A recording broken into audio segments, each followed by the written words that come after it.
جو تابعی ہیں، تابعی اس کو کہتے ہیں جو صحابہ کے شاگرد ہوتے ہیں۔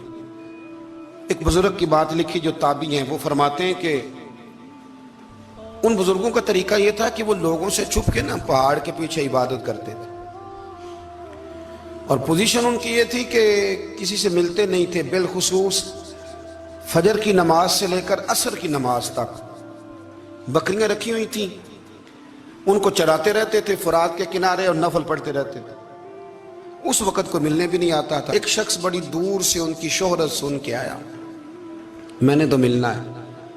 لوگوں نے کہا وہ اس وقت نہیں ملتے، ناراض ہوتے ہیں۔ اس نے کہا اللہ کا بندہ ہے نا، ناراض ہو بھی جائے گا تو لمبا ناراض رہے گا نہیں، اللہ والے جلدی راضی ہو جاتے ہیں۔ پہنچ گئے۔ اب وہ بابا جی نماز پڑھ رہے تھے تو کہتے میں نے عجیب منظر دیکھا کہ بابا جی فرات کے کنارے نماز پڑھ رہے ہیں اور ایک بھیڑیا ان کی بکریوں کی حفاظت کر رہا ہے۔ کہتے میں حیران رہ گیا کہ بھیڑیا تو بکریاں کھایا کرتا ہے اور یہاں چرا رہا ہے۔ کہتے میں جب گیا تو بابا جی نوافل میں مشغول تھے، مجھے دیکھ کے کہنے لگے اس وقت کیوں آئے؟ میں نے کہا حضور اگر آئے گیا ہوں تو پھر مہربانی کرے قبول فرما لیں۔ میں بیٹھ گیا تو میں نے کہا حضور یہ بھیڑیا بکریاں چرا رہا ہے، بھیڑیا اور بکریے کی صلح کب سے ہو گئی؟ تو فرماتے ہیں لمبی تقریر نہیں، ہلکا سا جملہ۔ فرمانے لگے جب سے بکریوں کے مالک نے رب سے صلح کر لی ہے نا، تب سے بھیڑیوں نے بھی بکریوں سے صلح کر لی ہے۔ بکریوں کے مالک نے رب سے صلح کر لی، گناہ چھوڑ دیے، اس کی فرما برداری میں آ گئے۔ اب پھر اسے بکریاں چلانے کی ضرورت نہیں رہی، بکریاں نہ اب بھیڑیا چراتا ہے۔ کہتے ہیں میرے اوپر کپ کپی طاری ہو گئی بزرگوں کی بات سن کے، اور مجھے پیاس لگی اور خواہش آئی کہ پتہ نہیں اب بابا جی کچھ کھلائیں پلائیں گے بھی کہ نہیں، بابا جی کچھ کھلائیں گے بھی کہ نہیں۔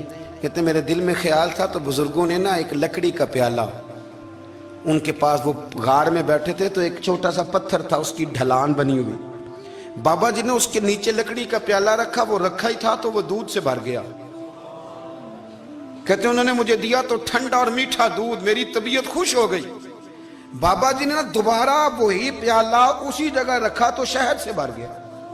1000 سال پہلے داتا صاحب لکھ رہے ہیں، کہتے مجھے دیا، میں نے فوراً کہا، میں نے کہا حضور یہ دودھ تو گائیں بھینس دیتی ہے، پہاڑوں سے تو نہیں نکلا کرتا، اور شہد تو شہد کی مکھیاں دیتی ہیں، پتھروں سے تو نہیں نکلتا، یہ آپ کہاں سے نکال رہے ہیں؟ تو کہتے ہیں وہ قرآن مجید پڑھنے لگے۔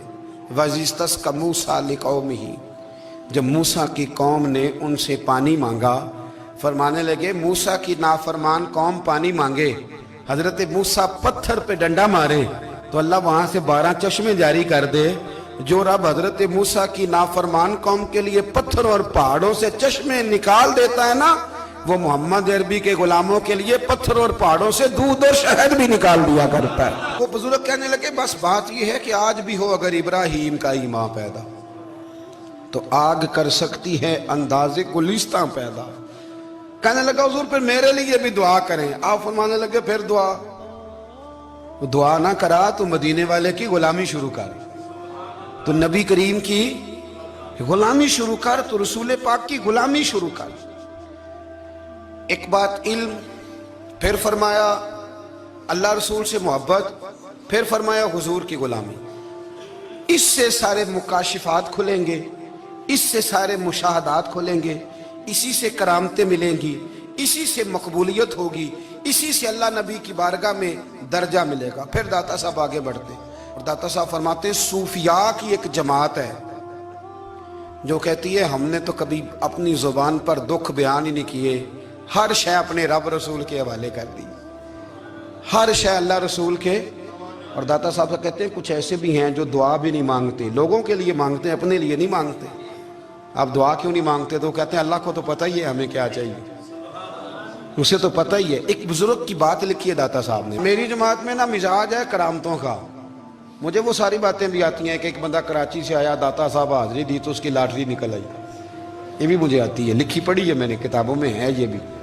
ایک بندہ، یہ ساری باتیں آتی ہیں کرامتوں میں، بڑی ساری چیزیں لوگ بیان کرتے ہیں کہ میں وہاں آیا اور میں نے حاضری دی تو موج لگ گئی، یہ ساری باتیں آتی ہیں۔ ہمارے پرانے بزرگ اور بھی قصے سنایا کرتے تھے، ساری ہمیں چیزوں کا پتہ، پر جو عنوان ہے نا وہ حضرت شیخ ابو نور کہتے ہیں کہ ایک بندہ داتا صاحب کے مزار پہ گھوم رہا تھا،